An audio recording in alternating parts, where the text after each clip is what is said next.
কুমিল্লা নগরীতে ১৮৯টি ভবনকে ঝুঁকিপূর্ণ ঘোষণা করেছে সিটি কর্পোরেশন। সেই তালিকায় রয়েছে খোদ সিটি কর্পোরেশনের মালিকানাধীন ভবনটিও। অপসারণের নোটিশ দেওয়া হলেও মানছে না কেউ, ফলে যে কোনো সময় ঘটতে পারে দুর্ঘটনা। কর্তৃপক্ষ বলছে, ভবন মালিকদের সহযোগিতা না থাকায় বাস্তবায়ন সম্ভব হচ্ছে না। ৮ বছর আগে ঝুঁকিপূর্ণ ভবন হিসেবে ঘোষণা করে অপসারণের নোটিশ পাঠানো হয় কুমিল্লা নগরীর ছাতিপট্টি এলাকার মদিনা মেনশন ভবনটিকে। কিন্তু তার তোয়াক্কা না করেই প্রতিষ্ঠানে চলছে ব্যবসায়িক কাজ। এটা মার্কেটের মালিক ৩ জন, এটাতে ৩ মালিকের ৩ রকম মত, যার কারণে এটা তারা সংস্কারটা ঠিকমতো করে নাই। আমরা ভাড়াটিয়া থাকি, আমরা ব্যবসা পরিচালনা করি, ব্যবসা বাণিজ্য করি। নগরীর মনোহরপুর এলাকাতেও একাধিক ভবন অপসারণের নোটিশ দেওয়া হলেও তা করা হয়নি। ভবনগুলোতে ঝুঁকি নিয়ে চলছে ব্যাংক ও ব্যবসায়িক কাজকর্ম। RICL TMX, যুগের পর যুগ স্থাপনা থাকে মজবুত।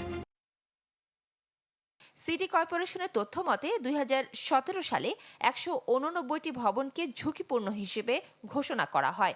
এর মধ্যে রয়েছে খোদ সিটি কর্পোরেশনের মালিকানাধীন মার্কেট।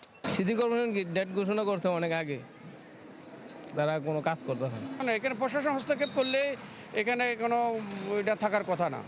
প্রশাসন যদি ইচ্ছে করে সন্ধ্যার আগে এরা ভাঙিয়ে ফেলবে। কারণ একটি ভবনের এই ধরনের যদি অপসারণ করবার চিন্তা করা হতো, তাহলে অনেকের মাথায় কিন্তু টনক নড়ে যেত যে আমরা এইভাবে অন্যায়ভাবে আর কোনো অবকাঠামো তৈরি করতে পারি না।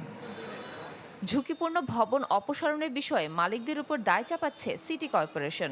আমরা ব্যক্তিগতভাবে কুমিল্লা সিটি কর্পোরেশন এই ব্যাপারে আরও জোরালো পদক্ষেপ নিব, এগুলার উচ্ছেদের ব্যাপারে। তবে জনগণকে এগিয়ে আসতে হবে। পৌর মার্কেটের মতো ভবন বা বিভিন্ন বড় ধরনের স্থাপনা ভাঙতে একটু সময় লাগবে, তবে এটি সহনীয় পর্যায়ে কম সময়ে আমরা উদ্যোগ নেব। হয়তো ওভারনাইট ১-২ দিন, ৭ দিন, ১০ দিনের মধ্যে হবে না।